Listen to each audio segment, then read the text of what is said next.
How many members of the Fianna Fail party are outside the parliamentary party now?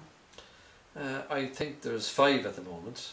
I say at the moment because there's other issues that might very well put 1 or 2 others outside of the party in the course of this week, because the dog breeding establishment bill is currently being debated by the Dáil, and if that doesn't satisfy some people, I know that they are considering their position and might very well vote against the bill.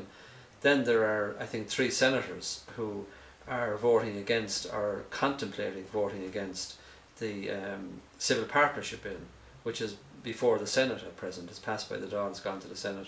They have reservations about that bill and they may very well vote against the bill.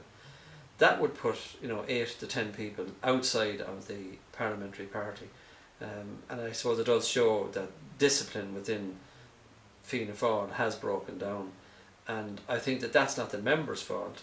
It is actually the fault of the parliamentary party process, and not understanding that reaching out to these people might amend the bill a little, but it will keep them on board. And government is about consensus, is about doing the right thing, common sense, decent and good legislation. And I think that all of those members that are outside of the parliamentary party now did have a huge contribution to make to that party and still have. And we should be listened to. It is informing yourselves and ourselves of the issue at this level, whether it's dog breeding, whether it's business, whether it's issues with the health services, and there's many issues within the HSE, and taking those issues to the parliamentary party meeting and trying to debate and reach a consensus and keeping everyone on board. And that hasn't happened over the last 12 months. That's why we've lost all of those. And what do you think would bring them back? Well, once they're out, my understanding is that they're out until the next general election, and they have to apply to come back. So what would bring them back is an action on their side, rather than an action on the side of anyone within the parliamentary party.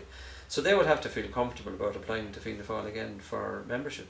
And do you think they might do that if there was a change of leader, for example? That's a possibility. It's certainly another issue that was on their mind. I know I can say that was the case with Mattie McGrath. He was concerned about the leadership of Fianna Fail and expressed it so.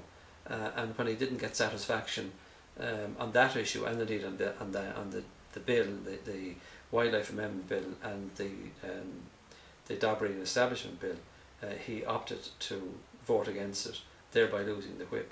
But I'm sure if the party leadership changed, it would certainly change the view of Mattie McGrath, at least.